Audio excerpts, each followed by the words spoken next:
Assalamualaikum warahmatullahi wabarakatuh. Yang terhormat dosen pengampu mata kuliah morfologi Ibu Munur Hasanah SSM Hum, saya Rita Rosmaya dengan NIM 123212260 kelas TBI 2B. Di sini saya akan menyampaikan hasil analisis jurnal yang sudah saya lakukan guna sebagai tugas pendamping ujian akhir semester mata kuliah morfologi.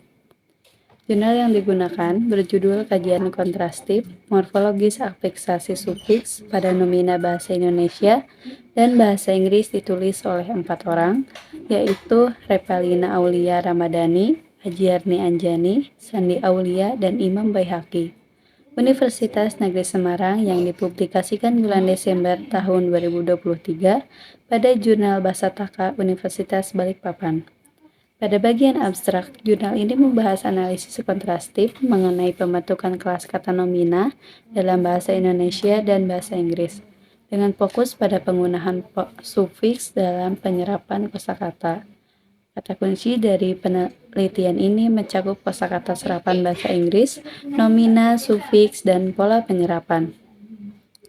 Pada pendahuluan, jurnal ini membahas tentang peran bahasa sebagai sarana komunikasi yang kompleks, terus juga proses serapan kata dari bahasa asing ke dalam bahasa Indonesia, dan juga dampaknya terhadap perkembangan dan keberhasilan bahasa Indonesia dalam menghadapi tantangan zaman.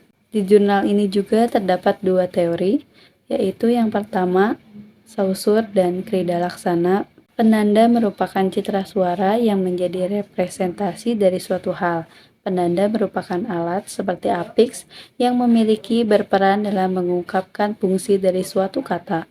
Berkaitan dengan proses afiksasi, melalui proses inilah yang nantinya dapat membedakan bentuk sufiks dari bahasa Indonesia dengan bahasa Inggris, dan yang menjadi pembeda dari kedua bahasa tersebut. Untuk teori yang kedua, afiksasi merupakan imbuhan yang proses pembentukan katanya didasarkan pada pembubuhan afiks pada sebuah kata dasar atau tunggal, menurut Jannah 2020. Dalam bahasa Indonesia, konsep afiksasi didasarkan pada kaidah imbuhan yang telah ditentukan, menurut Terjaman 2015. Metode yang digunakan yaitu metode deskriptif kualitatif. Melalui penelitian ini, nantinya akan mengetahui dan berusaha untuk mendeskripsikan subjek penelitian yang diambil. Metode yang digunakan dalam pengumpulan data ialah metode simak dan catat. Data yang digunakan berupa nomina dari bahasa Inggris dan bahasa Indonesia. Sumber datanya berupa nomina bahasa Inggris dan bahasa Indonesia yang diambil dari buku kedua bahasa tersebut. Bagian hasil dan pembahasan ini menjelaskan bahwa terdapat kesejajaran bentuk dalam bahasa Indonesia sebagai bahasa kedua, baik yang bentuknya sama maupun berbeda. Berikut saya lampirkan bentuk sufiks dari bahasa Inggris. Terkait persamaan, perbedaan, dan perbandingan bentuk nomina sufiks bahasa Indonesia dan bahasa Inggris akan disampaikan pada tabel yang dilampirkan berikut.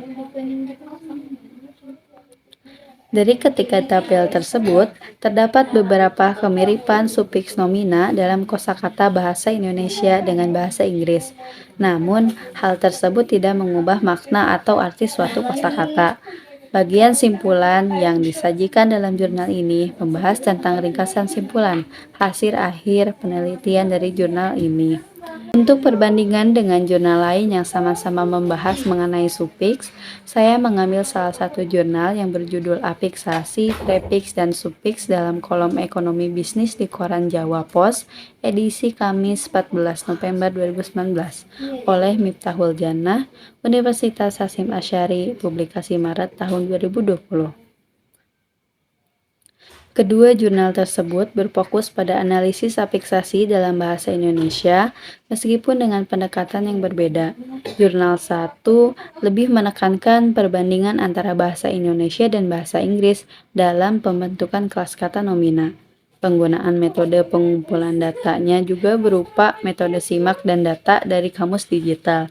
Sementara itu, untuk jurnal 2 lebih menyoroti penggunaan afiksasi, khususnya prefiks dan sufiks. dalam kolom ekonomi bisnis di Jawa Pos, dengan penekanan pada penjelasan tentang afiksasi dan penggunaannya dalam bahasa Indonesia, serta mendeskripsikan proses afiksasi dan membedakan antara prefiks dan sufiks. Meskipun keduanya membahas afiksasi dalam bahasa Indonesia, Jurnal 1 lebih terfokus pada perbandingan antar bahasa dan analisis kontrastif, sedangkan Jurnal 2 lebih terkait dengan aplikasi praktis afiksasi dalam konteks tertentu, yaitu bidang ekonomi dan bisnis.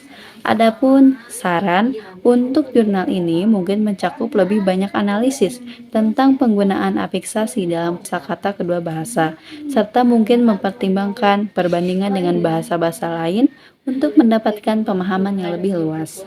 Nilai ketertarikan yang terdapat dalam jurnal ini terletak pada kontribusinya terhadap pemahaman tentang struktur morfologis dan sistem afiksasi dalam bahasa, khususnya dalam konteks perbandingan antara bahasa Indonesia dan bahasa Inggris. Untuk penelitian lanjutan, ada beberapa arah yang dapat diambil, seperti yang pertama, melakukan studi lebih mendalam tentang penggunaan afiksasi dalam kedua bahasa dan dampaknya terhadap struktur kalimat dan makna. Yang kedua itu memperluas penelitian ke kosakata lain dan bahasa lain untuk membandingkan karakteristik morfologis. Yang terakhir, meneliti penggunaan afiksasi dalam konteks sosial dan budaya untuk memahami bagaimana hal itu mempengaruhi penggunaan bahasa sehari-hari. Sekian, terima kasih. Wassalamualaikum warahmatullahi wabarakatuh.